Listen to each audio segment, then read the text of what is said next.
पुलाव। इसके साथ ही हम बनाएंगे बनाना क्रीम स्वीट डिश। एक अदद स्पैचुला भी ले लेते हैं।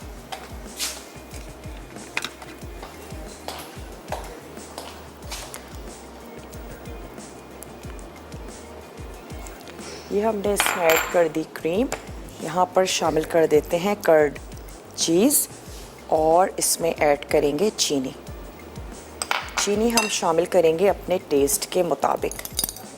वैसे केले भी अच्छे खासे मीठे होते हैं तो बहुत ज़्यादा भी चीनी ऐड करने की ज़रूरत नहीं है।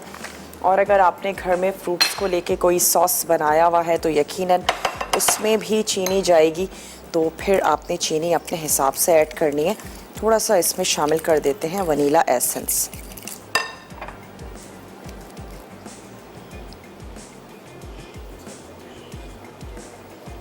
कभी अगर बेकिंग वगैरह कर रहे हैं और वनीला एसेंस नहीं है या किसी भी वजह से यूज़ नहीं कर रहे हैं तो फिर लेमन के ड्रॉप्स का भी इस्तेमाल किया जा सकता है वहाँ पर।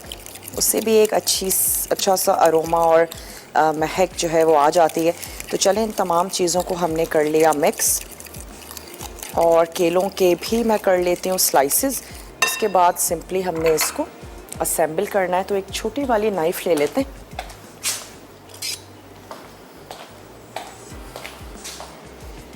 और यकीनन केलों को छील लेने के बाद आपने बहुत ज़्यादा देर तक नहीं रखना है। अगर किसी वजह से रखना पड़ भी रहा है तो फिर आप उसके ऊपर चीनी छिड़क सकते हैं, लेमन जूस थोड़ा सा ऐड कर दीजिए, उससे भी केलों का जो कलर है वो ख़राब नहीं होगा। चलें, बस हमने सिंपली लेयरिंग कर देनी है। छोटी ग्लासेस में अगर सर्व करेंगे ट्रांसपेरेंट तो अच्छा लगेगा, तमाम कलर्स नज़र आएंगे।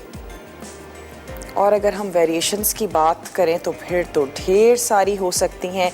बनाना के साथ आप और फ्रूट्स ऐड कर सकते हैं और इसके साथ अगर आप किसी किस्म की कोई जेली ऐड करना चाहते हैं वो ऐड कर सकते हैं। बेसिल सीड्स का भी इस्तेमाल किया जा सकता है। आखिर में आप इसको व्हिप क्रीम के साथ गार्निश कर सकते हैं। यानी बहुत कुछ हो सकता है। अगर हम बात करें मीठों की तो बहुत कुछ हो सकता है। जैसे आपको अच्छा लगता है वैसे आप उसको असेंबल करें। चलें जी, ये हमने काट लिए केले और मेरे पास खूबसूरत से छोटे से ग्लासेस हैं तो उसमें इसको अरेंज कर लेते हैं।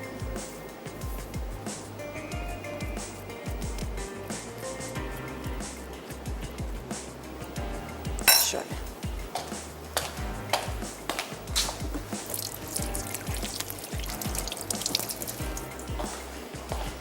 किशमिश वगैरह को जो हमें सिर्फ रोस्ट करना है, बहुत ज़्यादा भी मत कीजिएगा कि जल जाएं। सिर्फ 1 टीस्पून ऑयल गरम करेंगे और जब वो अच्छा सा गरम हो जाएगा तो ये मेवे ऐड करके सिर्फ हमने उसकी मिक्सिंग करनी है बस। चलिए, यहाँ से ले लेते हैं ग्लासेस और सबसे पहले इसमें ऐड कर देते हैं बनाना। उसके बाद मैं ये ब्लू कलर इसमें ऐड करूँगी और फिर ऊपर से ये जो हमने वाइट मिक्सचर तैयार किया है ये ऐड करके इसको अच्छा सा ठंडा कर लेंगे। और गार्निशिंग के लिए भी बनाना का ही इस्तेमाल कर सकते हैं क्योंकि आज का जो हमारा ये मीठा है इसको हम सिर्फ अगर हम फ्रूट की बात करें तो बनाना के साथ ही बना रहे हैं, तो इसी के साथ इसको गार्निश कर देंगे।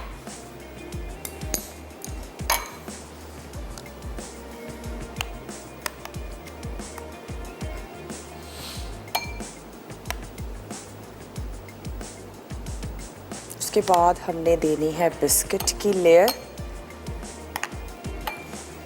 क्रंची बिस्किट होगा तो ज़्यादा अच्छा लगेगा। नाम तो नहीं ले सकते लेकिन अच्छे क्रंची और मीठे बिस्किट्स का इस्तेमाल करें। डाइजेस्टिव बिस्किट्स का भी आप इस्तेमाल कर सकते हैं, क्रैकर्स का इस्तेमाल कर सकते हैं, जो आपको इजीली मिल जाए।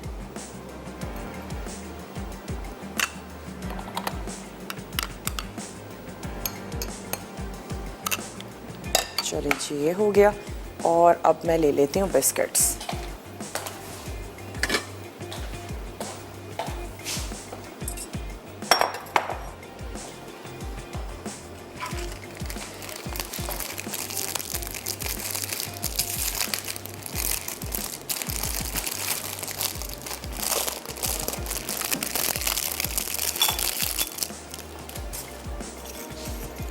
थोड़ा सा तोड़ लेते हैं। अगर बहुत चूरा बनाना चाहते हैं तो एक दफ़ा चॉपर में घुमा दीजिए, और वैसे बड़े बड़े चंक्स भी अच्छे लगेंगे, तो मैं इनको बस हाथों की मदद से हल्का सा तोड़ लेती हूँ और 2 अलहदा कर देते हैं, जिसके साथ हम इसको गार्निश कर लेंगे। तमाम चीज़ें सॉफ्ट सॉफ्ट हों और कुछ क्रंच सा मुंह में आए तो बहुत अच्छा लगता है। तो चलिए, ये जो बड़े से पीसेस हैं यही हम यहाँ पर ऐड कर देते हैं, थोड़े से साइड्स में भी।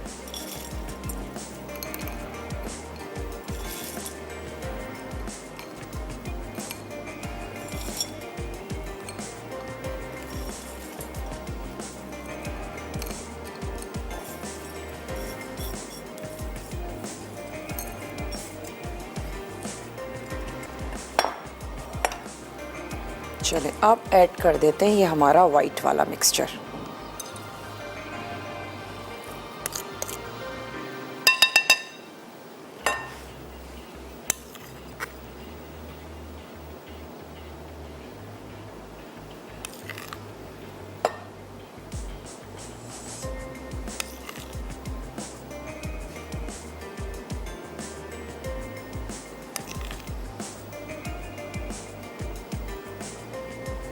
से नॉर्मली इस गर्मी में अगर आप मीठे बना रहे हैं, ओवरनाइट अगर आप उनको ठंडा करते हैं तो वो बहुत अच्छे ठंडे हो जाएंगे। लाइट्स का बहुत ज़्यादा इशू है, और गर्मियों में तो स्पेशली मीठे जितने ठंडे हों उतने अच्छे लगते हैं। क्रीम बेस्ड मीठे हों या खीर बनाई है आपने तो बहुत अच्छा है अगर आप उसको ओवरनाइट ठंडा होने के लिए रखें, रात को तैयार करें और नेक्स्ट डे आप उसको सर्व कर दें, तो बहुत अच्छे ज़बरदस्त से मीठे हो जाएंगे और वो अच्छे भी लगेंगे। तो चलें, ब्रेक का टाइम है, बस मैं इसको बनाना और जो हमारे बिस्किट्स हैं इन्हीं के साथ गार्निश करते हैं। वापस आते हैं, थोड़ा सा मेवा फ्राई करेंगे और पुलाव के साथ सर्व कर देते हैं। मिलते हैं आपसे छोटी सी ब्रेक के बाद।